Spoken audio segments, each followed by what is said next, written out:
Ok, pessoal, vamos iniciar o nosso estudo da pressão arterial. Antes da gente conhecer os mecanismos centrais, a gente vai entender primeiro de que forma a gente controla de forma local o fluxo sanguíneo, que é fundamental para a fisiologia do exercício. Tá? Então, a gente tem a teoria miogênica de autorregulação, que vai dizer o seguinte: o músculo liso vascular contrai-se em resposta a um aumento na diferença da pressão através da parede do vaso e relaxa-se em resposta a uma diminuição da pressão transmural. Esse mecanismo parece atuar apenas em pequenas arteríolas que se contrairiam por poucos segundos para evitar que o aumento da pressão fosse transmitido aos capilares. Então, como se fosse um sistema de proteção. E aí, dentro dessa autorregulação, a gente tem as duas mais importantes, tá? Que é a teoria metabólica, que vai dizer o seguinte: o fluxo sanguíneo em determinado tecido é governado pela sua atividade metabólica, quando o suprimento de O2 é inadequado. E aí, quando esse suprimento de O2 é inadequado, o organismo estimula a formação de metabólitos vasodilatadores, ou seja, substâncias que vão estimular a vasodilatação naquela região que justamente está precisando de mais oxigênio. E aí, quais seriam essas substâncias vasodilatadoras? A gente tem a adenosina, que é muito comum o estudo da adenosina nas coronárias.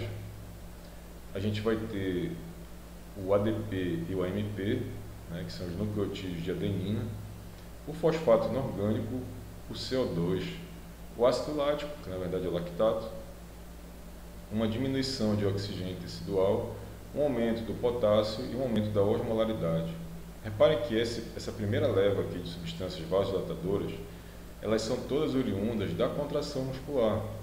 Então, quando você tem muita contração muscular, você libera muita adenosina, você libera muito ADP, AMP, você libera muito fosfato inorgânico, você libera muito CO2, você libera muito lactato, você diminui o nível de oxigênio tecidual, você tem um aumento de contração de potássio e, com certeza, a gente tem um aumento da osmolaridade, que seria um aumento de fluido interno dentro da célula.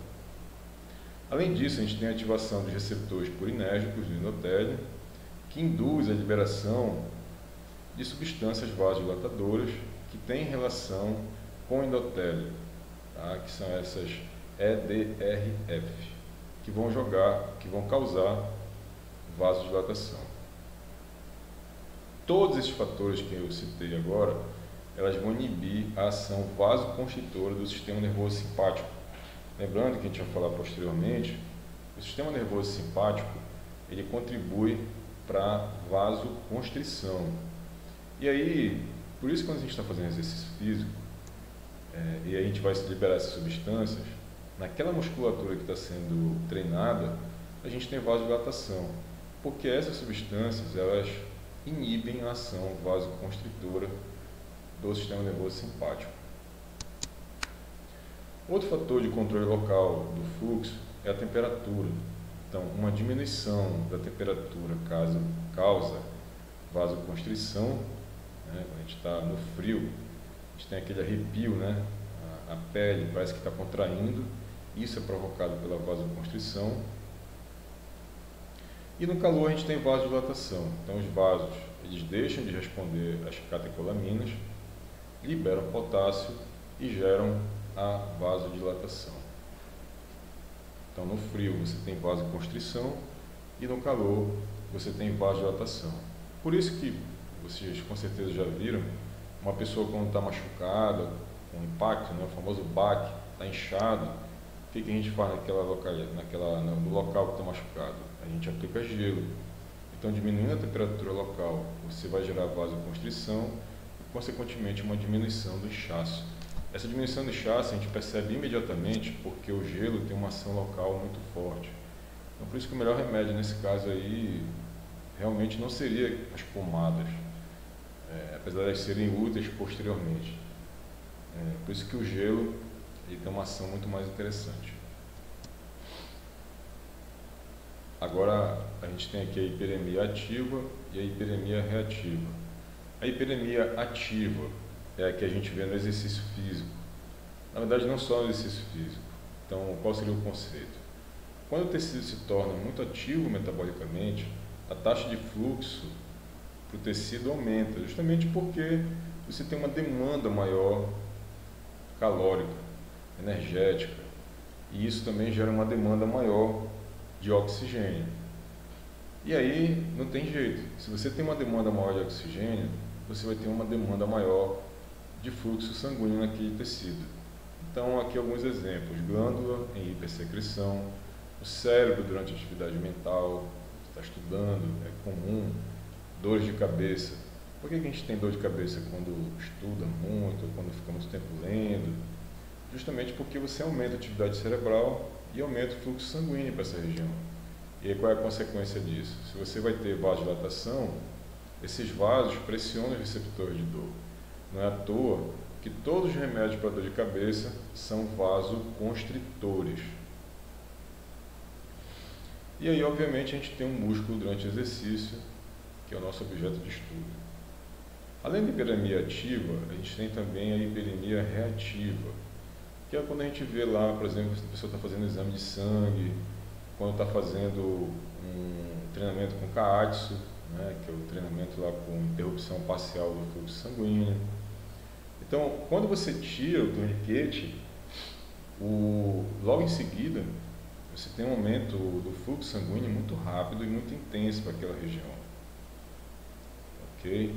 Que normalmente dá aquela sensação de ardência, dói,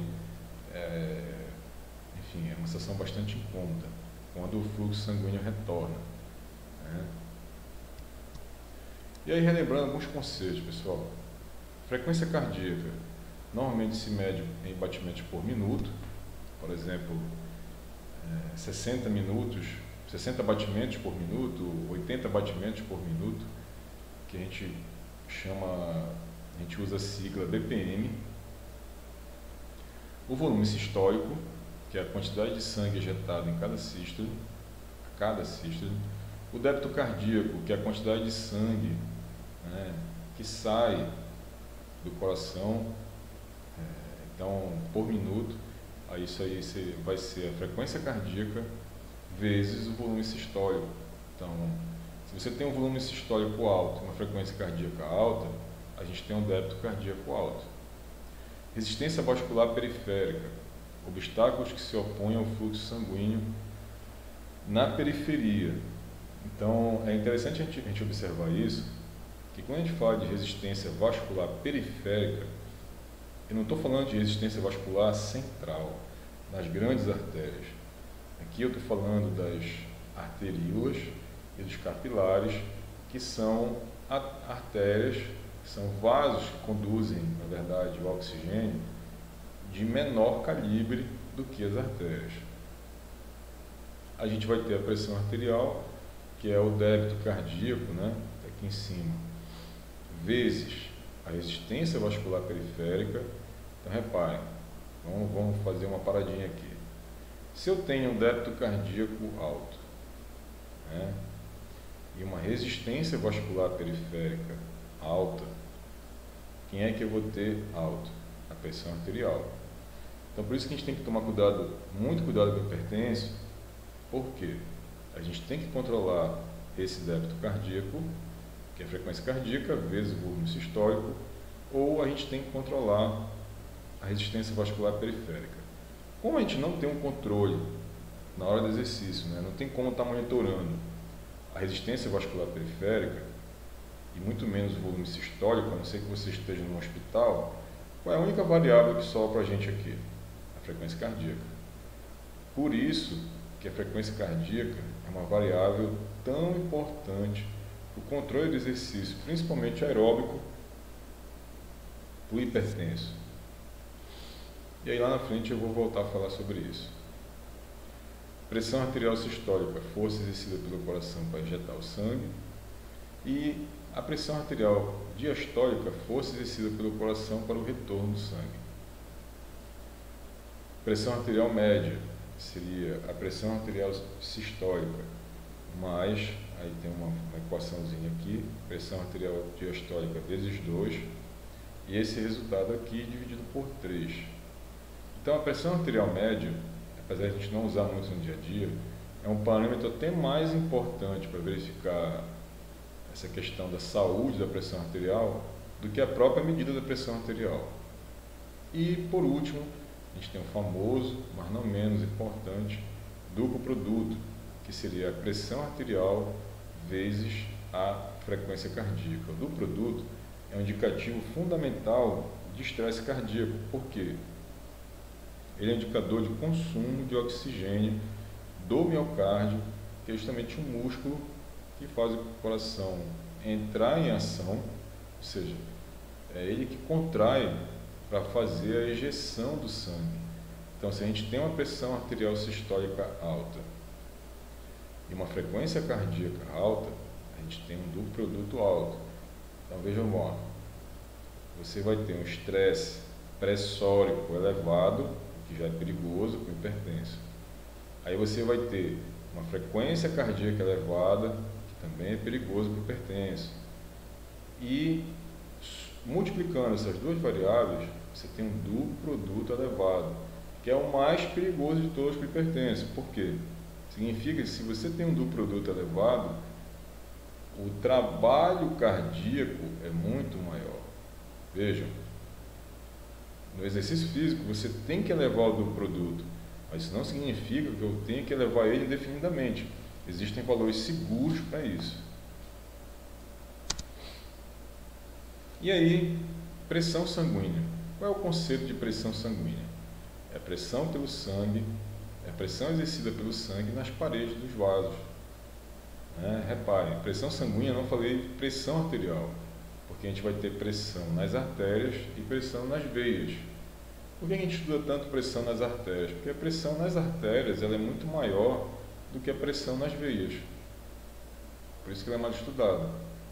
A pressão permite que o sangue passe para uma artéria de menor calibre.